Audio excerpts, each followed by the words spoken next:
Ассалаумағалейкум туғандар, қандайсыздар? Назарыңыздарда қайырдан біле базары жоқ каналы. Бүгін сіздерге 3 гектар айдоо жері көргөзмөкчүмүн. Биринчиле болуп баруу жолун түшүндүрөйүн. Мен турган жер Степной айылында турам туғандар, объезднойдун жээги.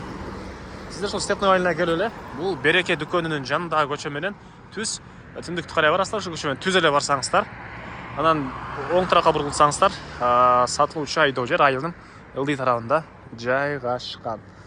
Анан дагы эмне маалымат туғандар. Бул жактан аэропорттун негизги көчүп кеткен көчө менен келип, объезднойго чыгып, чыгышта жүрсөңүздөр эле сол тараптагы мына ушул айыл Степной айыл болуп калат. А эгер бул тарап менен келсеңиздер, Пригородныйдан түшкөн көчө менен түшүп эле батышты карай жүрөсүздөр, же Маевка тарап менен деле түшсөңүздөр болот. Туғандар Молодая гвардия менен бул тарап менен де келсеңиздер, мына оң тарапта Степной айылы деп жазылып турат. О Береке дүкөнүнүн жанындагы көчө менен түшүп бересиздер. Анан дагы бир жакшы жери Ош базары. Туғандар мынакей буюрса бул жака түшөт деген уже пландар бар экен. Эгер бир жер жемиш эксеңиз, ыл айдоо жерге базарга түз эле алып чыга бересиздер. Жакын каралты Ош базары ушул тарапка келет деген пландар бар экен туғандар. Эми калган маалыматты мен айдоо жерге жетип берейин туғандар. Мынакей туғандар, келүү жолун түшүндүргөнчү бүгүнкү чыгаштагы сатылуучу айдоо жерге да жетип келип калдым. Мынакей бул вагон бүгүнкү чыгаштагы айдоо жерибиздин вагону экен. Так, сиздер Степной тараптан келе бересиздер. Жол менен келсеңиздер, оң тарапта мондай көл көрүп аласыздар. Көлдүн жанындагы көчө менен түшүп келе бересиздер туғандар. Мына бул вагонубуз айылдан бир 300 метр эле, мына айыл бүткөн жерден 300 метрге жетпеген аралыкта жайгашкан. Ошол вагондон ылдый тарабы бүгүнкү чыгаштагы сатылуучу айдоо жери болуп калат. Анан суу, арыктан келген суу дагы бар экен. Анан азыркы учурда жердин жарымы тамчылап суугаруу системасыга өткөрүлгөн. Анан тамчылап суугаруу системасы менен суугарам десеңиздер, мынакей бул жактан эле, могу көлдөн эч кандай скважина чыгарып отурбайт экенсиздер. Могу жерде даяр көл бар экен. Ушул көлдөн эле суу алсаңыздар болот экен. Азыркы учурда ошол тамчылап суугаруу системасына ошентип эле сууну бул жактан алып эле иштеткен учуру. Так, дагы эмне маалымат? Мына транспорт менен бул чоң көчөдөн түшүп келесиздер. Спринтер, трактор, портер, эмне болсо дагы мына түшүп келсеңиздер болот. Чоң көчө. Мына объездной бул жерден туғандар көрүнүп турат. Азыр машиналар дагы эртең мененки аз окшойт. Кана жан эле өтүп атты эле. Мынакей машина өтүп кетип аткан жер объездной болуп калат туғандар. Видеонун башында айткандай, Ош базары деле уже ютубтарга пландары чыкты. Могу Степнойдун өйдө тарабына, Пригородныйдын ылдый тарабына түшүү планы бар экен. Анан Сары Өзөн дыйканга деле объездной менен чыгышты карай жүрүп, батышты карай жүрүп туруп, аэропорттун жолунан өйдө карай жүрсөңүздөр эле Сары Өзөн дыйкан базары дагы жакын. Аларды айтканымдын себеби туғандар, эмне эле базарларды айтып атасың, айтканын өзү айдоо жер. Анан неге базарларды айтып атасың десеңиздер туғандар, бир нерсе эксеңиздер, базарга барып сатканга жакын деген майында айтайын деген ой.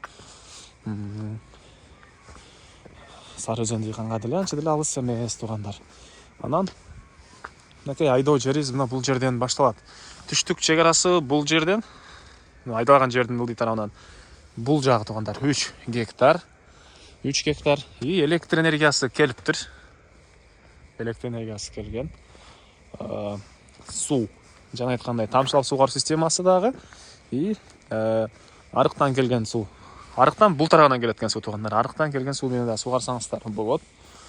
Бул жакта могу теплица. Бул вагон. Ошол көргөнүңүздөрдүн баары эле калат. Бул машиненен сырткары туғандар. Машиненен сырткары баары эле калат экен. Так, дагы эмне маалымат? Мынакей түз тегиз болгон ушундай айдоо жери. Азыркы учурда бул жагына эси чеснок эккен учур экен.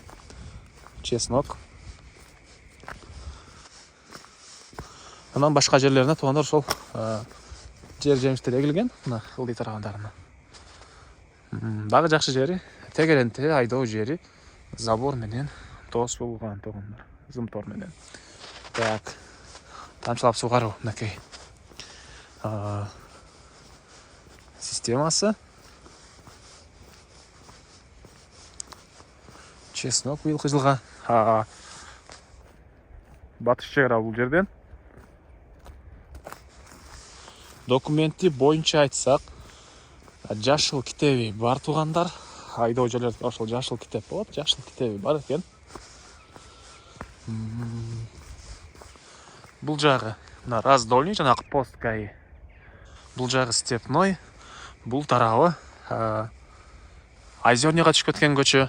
Өйдө карай чыксаңыздар, бул жактан Пригородныйга бара аласыздар. Бир аз жүрүп, өйдө чыксаңыздар, Маевкага бара аласыздар туугандар. Объездной менен. Бул тарабынан аэропорттун жолу менен түз чыксаңыздар, Сары Өзөн тыйган. Ошол тарапка барсаңыздар болот. Так, дагы эмне маалыматы? Минекей, бул жерде чеснок эгилген жердин орто ченине келип калыппыз. Мондай суугаруу системасы менен, тамчылап суугаруу системасы менен суугарылат экен туугандар. Жерде бир көргөзө кетейин сиздерге. Так, анан мына чеснок бүткөн жерден бери жагына башка жер жемиш эгилиптир. Негизинен помидор, перец, клубника, малина жана башка же болбосо бир бак эксеңиздер деле болот деген оюн айтты. Айдоо жер ээси өзү ошол помидор, перецтер менен алектенген киши экен. Бул жагында быйыл кызга чеснок отургузулган учуру. Так, дагы эмне маалыматы? Чек аралар мынакей туугандар. Байкалып эле турат, тегеренте ушундай забор менен тосулган 3 гектар айдоо жер.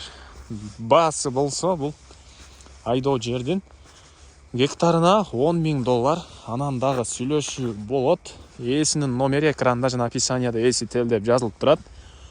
Звонок кылып сүйлөшүп көрүңүздөр. Дагы сүйлөшүүлөр болот. Анан акчанын бир аз бөлүгүнү арзаныраак машина менен дагы эме кылсаңыздар болот экен, төлөсөңүздөр болот экен туугандар. Бирок бардык бөлүгүнү эмес, бир аз бөлүгүнү бөлүп ошол машина менен төлөсөң. Бөлүп эмес, машина менен төлөсөңүздөр болот экен туугандар. Так, дагы эмне маалымат? Аны эместерден коштошом туугандар. Кийинки чыгышка чейин саламатта калыңыздар. Айдоо жер издеген достор менен туугандар менен видеону бөлүшүп кетиңиздер.